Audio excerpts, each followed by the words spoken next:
It's growing. I'm regressing. I can feel the change. I'm losing control.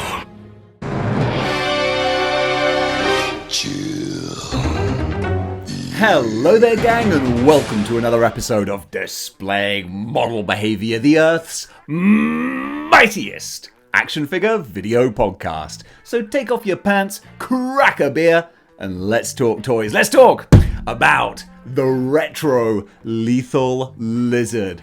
Oh my goodness. I was not expecting this thing to be as good as it is. I know that's a spoiler for the rest of the review, but I'm just going to get it out there. Looking at this dude, Hasbro, you've done it again. Because I gotta say, I was trying to play the game of Marvel Legends. And just like Game of Thrones, when you play the game of Marvel Legends, you win or you die. Or just get a little bit disappointed. And that's what happened with the Lizard. They revealed and released the Retro Rhino, which of course is just a retooling of the Build-A-Figure. But it was a huge improvement as well. So then I thought, okay, we know we're gonna get a Lizard. I'm gonna sell my Lizard Bath while he's still expensive. And then I'll get the Retro one, which is surely just gonna be a retooling of the Build-A-Figure. That wasn't the case. Congratulations, you played yourself. So when Hasbro revealed this guy, I was a little bit disappointed. I was like, oh, well, he's small, he looks unassuming, there's not much to him. This is not the Lizard that I wanted! So I sent a whole bunch of angry tweets personally attacking everyone at Hasbro. No, I didn't, and nor should you. So what I did though, is I did lower my expectations. And that meant that when I actually got this guy in hand, I was like, you know what? This is pretty freaking pretty. Pretty. So taking a look at this guy, first of all, in the box, it's just so beautiful. The retro packaging, it's just, I say it every time, but this, the graphics, the aesthetics, so beautiful. If I had the money, if I had the space, oh my goodness, I would have these all up on a wall because they're just gorgeous. But I'm an out-of-box kind of guy. You know me, model behavior itself. It's a bit of an out-of-the-box kind of channel. So now we have this dude released from his plastic prison as he should be. Let's take a look at him, shall we? So first of all, we're using the more contemporary head, the more snouty tongue type head, because that's the tongue that I like. That's the head that I like. That's what she said. So this one, it's more interesting, more dynamic, I think. You got the piercing little yellow eyes, and also just the wash.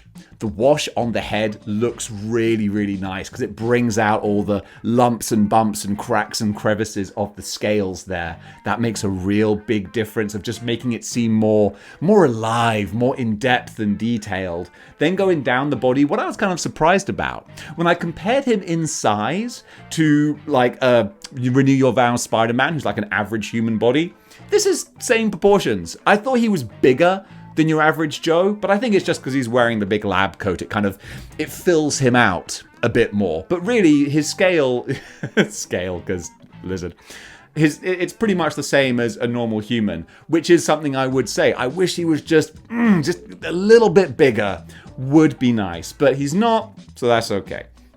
Well, it's not okay, but it is what it is. One thing that is really nice though, you know how they always do jackets? It's the body of the jacket and then the sculpted arms. And so often you get a big old gap. You get a big old gap where the body of the jacket sits too high and you can see like the different colored shirt underneath. Not here. This is seamless. It actually looks pretty much like the jacket and the sleeves are one piece. There's a little bit of air, but it's not egregious. There are some characters where it's like, it looks like you're wearing a waistcoat and then just like other arms. It doesn't look great. This looks really, really nice. And then of course, he's a modern figure. What does a modern figure mean? It means torso articulation. It means ab crunch and no ugly, horrible disc swivel hips. That is so good. Again, makes it even more egregious when we do get the old Pizza Spider-Man looking figures and you're like, dude, really? You're putting that on my shelf? Not on my shelf, son of a gun. Not on my shelf. No, we're having the torso swivels. Thank you very much. Because it looks flawless. It looks seamless. It just looks natural. It looks so good. It looks like something that you should have spent that much money on. That means the world. Really, really lovely.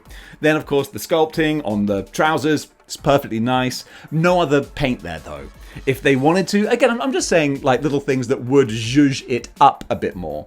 If you know, maybe like if the button on the trousers was painted or something, that would be nice. And then, of course, the big scaly lizard feet. Again, talking about nice to haves. Bit of toe articulation. That could have been quite fun because he's got these big old lizard feet. But again, it's just little extras, little nitpicks. Because, you know, I will sometimes give a grade and then people say like, well, that grade seemed quite low. Like, how would you have made it better? Well, there you go. So also, he's got the lovely shading and the wash on the head. But then I feel like his feet and also his tail, the wash doesn't seem as deep. I feel like that there is a wash there. It's not just shadow. It actually is, you know, darker green that brings out those scales. But it doesn't seem as deep as the head, where it could really make it pop more if you did have more shading. But speaking of this tail, little bendy wire tail going on there. I think because the rubber is quite thick, there's not a huge range of motion. But still, just the fact that you do have this ability to play around with it, it's really nice. It's really, really nice. And also it means that, you know, you don't have to worry too much about what is behind him on the shelf because you can manipulate it a bit more. You got more freedom. It's not like the Sauron Build-A-Figure or something with just this huge big piece of plastic jutting out the back that really limits where you can put him.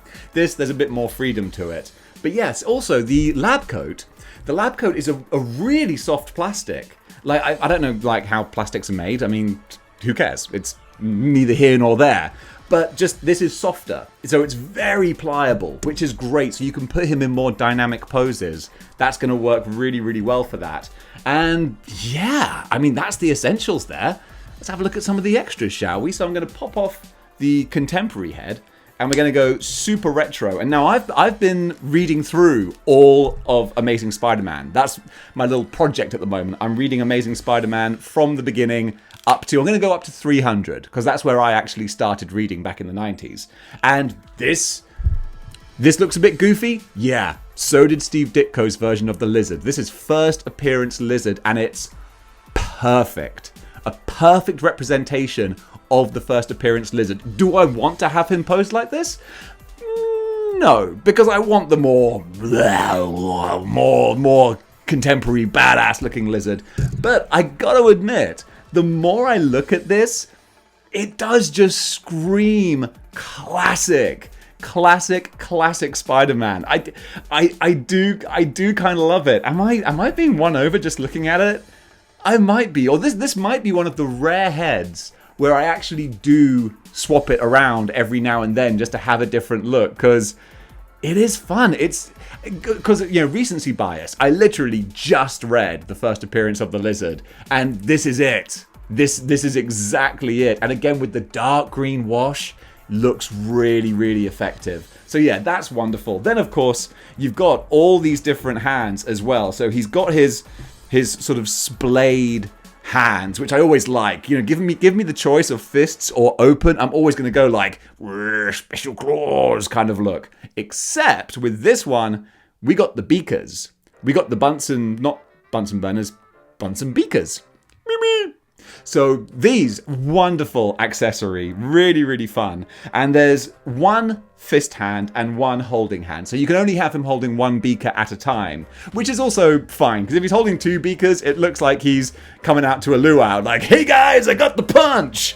No, that would look a bit odd. So here it's more like, what have I created? That's pretty good lizard voice there. Yeah, he can be like looking at the vial going like, my lizard formula to turn all the warm bloods into lizards. It's actually really hard to do a lizard voice because it takes so much air in your lungs to get all the S's out. But yeah, the more I'm looking at this, the more I like it. One thing I thought would have been nice was to have muddied up the lab coat a bit. If the lab coat was more raggedy and scratched and torn, that would have been kind of cool. Maybe with like some brown sort of coffee staining look to it. That would have been good. It would have looked like he has been in the swamps, the sewers, the Everglades.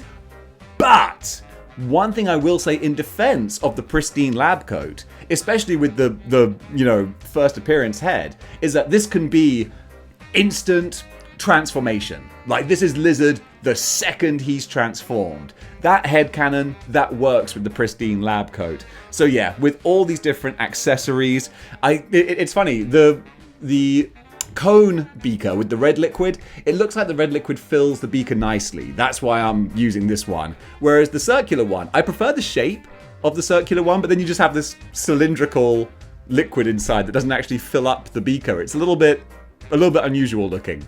So I'm going to go for this one, which looks more sort of physics, like it actually fills the beaker properly. But yeah, man, I was really surprised by this. Quite taken aback. I really love the look at it. Let's do some size comparisons.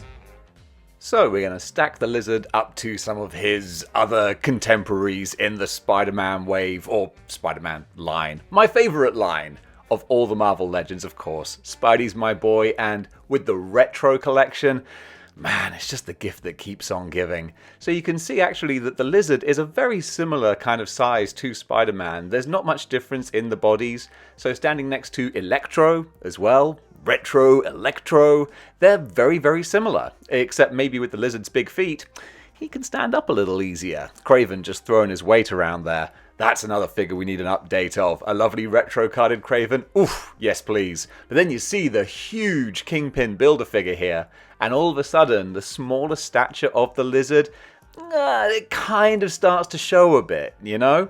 But just putting him alongside other classic villains like the Green Goblin, it looks great, it feels like nostalgia, but I just wish we could put some lifts in his shoes. Maybe he could wear some platforms. Just make him a bit more intimidating. He looks a bit more like a gecko and less like a velociraptor. I want him to look dangerous.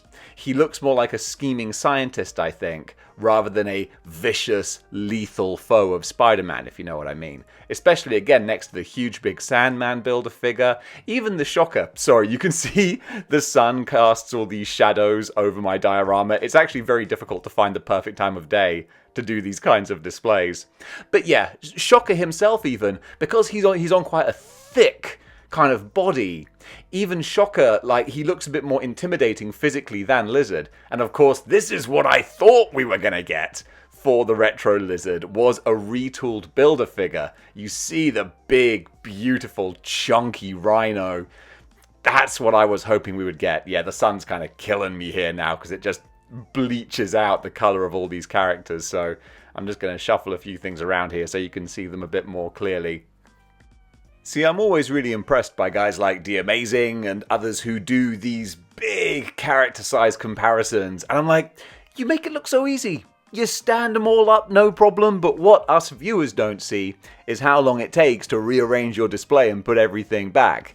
But speaking of arranging, I'm just going to put Kraven there in the front. That's the other big sort of classic retro figure we all want to see, I think, is a retro Kraven. It's gonna happen. It's gonna happen. And then in the meantime, let's just put Electro back alongside, and down goes Spider-Man. And this is a glimpse behind the curtain. You guys can see. This is why Dave doesn't often do size comparisons. But for you guys, you know what? I'm gonna do one. So guys, as a final grade for the Retro Lizard, I'm gonna give this guy a very impressive 8 out of 10.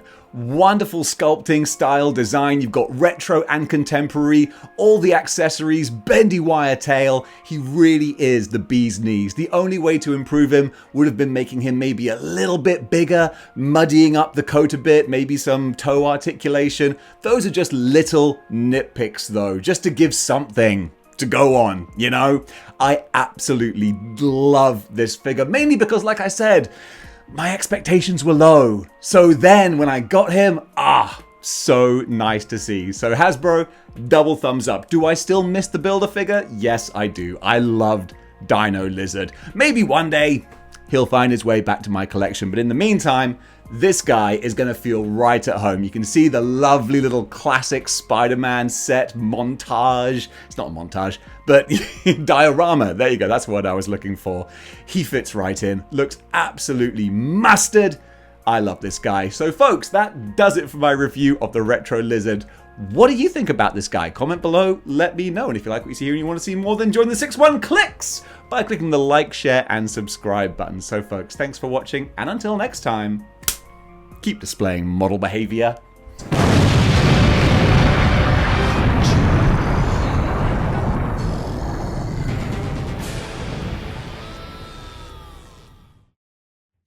Warm bloods, if you enjoyed this video, then be sure to like, share, and subscribe. And also, go over to Patreon and throw some human bucks Dave's way. Or get yourself a channel membership. Yes, tasty. And go to Facebook, Instagram, all the links are in the description below. And if you're like me and you tear your clothes as often as I do, go buy yourself a model behavior t-shirt. And then tear through that and then buy another one, and Dave's gonna eat dinner tonight. Haha, lovely. Okay, bye. Cup